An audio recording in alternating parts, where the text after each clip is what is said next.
उमेदवार निवडीच्या बाबतीमध्ये थोडा विलंब झाला आणि त्यामुळे थोडं संभ्रमाचं वातावरण निर्माण झालं होतं।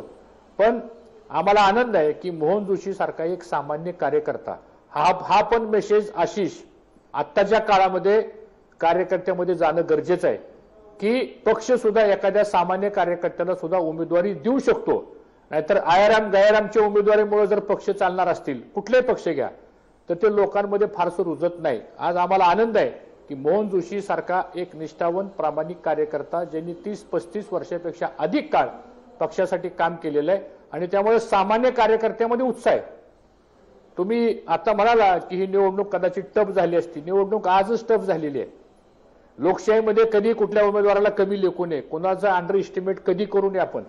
आज बघा तुम्ही विदर्भामध्ये सुद्धा धक्कादायक निकाल लागतील अशी परिस्थिती आहे, देशामध्ये धक्कादायक निकाल लागतील अशी परिस्थिती आहे। कारण शेवटी आज मतदार हा इतका हुशार झालेला आहे, तो कोणाच्या सांगण्यावरून मतदान करत नाही, खोट्या आश्वासनाला बळी पडून मतदान करत नाही, त्याला कळलं एकदा काय करायचंय। आणि मला असं वाटतं की पुण्यातली सुद्धा सीट, आज कालच आमची मीटिंग झाली, आज आमचे दौरे चालू आहेत, कोपरा सभा चालू आहेत, रात्री संध्याकाळच्या सभा होत आहेत, पदयात्रा आहे, प्रचंड उत्साह आहे। सामान्य माणसं पुढे येत आहेत, सांगतो मतदारच पुढे येतोय।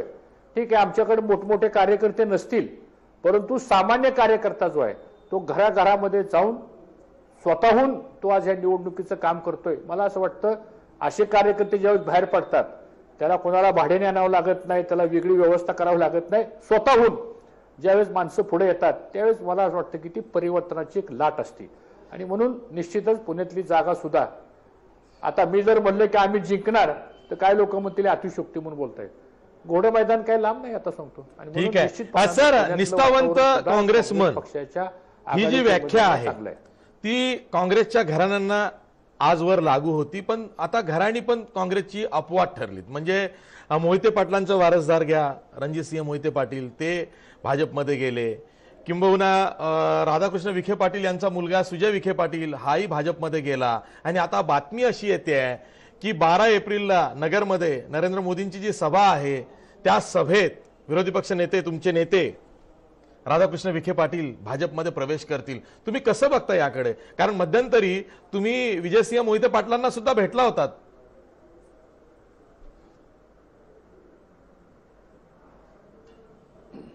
नाही, असं आहे की विजयसिंह मोहिते पाटील दादा हे आमचे तिथं शेजारी आहेत आणि कालच ते एका खाजगी कार्यक्रमाला चाललेला असताना ते अचानकपणे माझ्या घरी आले चहा घेण्यासाठी। तिथं कुठली राजकीय चर्चा झाली नाही, गुप्त बैठक नाही, काही नाही, आणि तेही मला काय बोलले नाही, मी त्यांना काही सांगितलं नाही।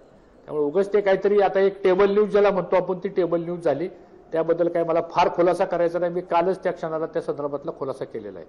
आता हे दुर्दैव आहे की आता हे साधारणतः आमच्यातले काही सहकारी इकडच्या तिकडच्या पक्षामध्ये जात आहेत। खरं म्हणजे हा प्रसंग टाळला गेला असता तर मला असं वाटतं बरं झालं असतं, पण आता शेवटी असं आहे की ऑप्शन्स लोकांना आता खूप झालेले आहेत, जो तो आपापल्या पद्धतीनं मला असं वाटतं ह्या बाबतीमध्ये निर्णय घेत असतात। परंतु हे निवडणुकीच्या काळामधलं हे वातावरण असतं आणि मला विश्वास आहे की अखिल भारतीय काँग्रेस पक्ष हा राष्ट्रीय स्तरावरचा एक नॅशनलाइज रेकग्नाइज पार्टी आहे की ज्या पार्टीला 130-35 वर्षाची परंपरा आहे। कुठलाही पक्ष म्हणल्यानंतर त्याची एक बेसिक आयडिओलॉजी असते, त्याचा एक बेसिक मतदारांच्या संदर्भातला एक विशिष्ट गट असतो आणि काँग्रेस पक्षाची ती ताकद आहे। आणि म्हणून असे प्रसंग होत राहतात, सांगतो हा अनेक पक्षामध्ये। आता तुम्ही जसं मला प्रश्न विचारला तसं आता भारतीय जनता पक्षामधून शत्रुघ्न सिन्हा काँग्रेसमध्ये आले, उत्तर प्रदेशमध्ये काही 3-4 एक्झिस्टिंग खासदार सुद्धा हे काँग्रेस पक्षामध्ये आले, सुकाराम सुद्धा हे काँग्रेस पक्षामध्ये। असे आता हे चालू राहतं, हे प्रोसेस जी असते ना आशिष, ही प्रोसेस चालू राहते। ह्यातनं एवढाच एक बोध आहे की शेवटी मला स्वतःला असं वाटतं की हे लोकसभेच्या निवडणुकीचं जे वातावरण असतं हे राष्ट्रीय स्तरावरच्या विषयाच्या संदर्भातलं एक वातावरण असतं। आणि आज चित्र जर महाराष्ट्रामधलं तुम्ही जर बघितलं, मी काय फार इतर कुठल्या भागात राज्याच्या बाहेर जाणार आहे, मी काय एवढा राष्ट्रीय स्तरावरचा नेता नाही, पण मी विदर्भामध्ये अशीच जाऊन आलो। विदर्भामध्ये सुद्धा आता ह्या पहिल्या फेजमध्ये जे काही 7 जागांची निवडणुका होणार आहेत, खरंच तिथं प्रत्येक लोकसभेच्या मतदारसंघामध्ये प्रचंड फाईट आहे। म्हणजे असं एकही मतदारसंघ नाही की तो वनवे होईल म्हणून सांगतो। मग आता हे कशामुळे निर्माण झालं? राहुल गांधींच्या 3 सभा झाल्या, आज त्या सभेला आलेला जर रिस्पॉन्स बघितला लोकांचा आणि ह्या ज्या काही कॉर्नर सभा होत आहेत, पदयात्रा होत आहेत, आम्ही पण काही भागामध्ये गेलो, लोक आता स्वतःहून ह्या निवडणुकीच्या संदर्भातली आपली भूमिका स्पष्ट व्यक्त करायला लागलेले आहेत. काही लोक असे म्हणतात की आम्ही मीडियासमोर बोलणार नाही, काही लोक असं म्हणतात की तुम्ही आम्हाला एक्सपोज करू नका, आम्हाला काय करायचं ते आम्ही शांतपणानं मतदान केंद्रावर गेल्यानंतर आम्ही करू. म्हणजे एवढी मॅच्युरिटी आणि एवढी प्रगल्भता आज मतदारांच्या मनामध्ये आलेली आहे. आता एखाद्या वेळेस माणूस फसतो एखाद्या आश्वासनाला, सारखी सारखी माणसं तशी काही फसत नाही, तर मग चित्र बदलायला लागलेलं आहे. आता एक न्याय व्यवस्था आम्हाला पाहिजे ही भावना आता लोकांच्या मनात आलेली आहे आणि मला खात्री आहे की सर तरी माझ्या प्रश्नाचं उत्तर आलं नाही. विरोधी पक्षनेते राधाकृष्ण विखे पाटील यांचं काय?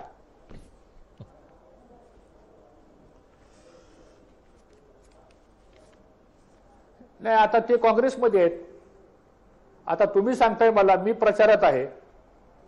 आता त्यांनी ते 2 वेळा आपली भूमिका स्पष्ट केली आणि मला असं वाटतं की त्या संदर्भातला निर्णय त्यांनी काय घेतला हे काय आमच्यापर्यंत आलेलं नाही.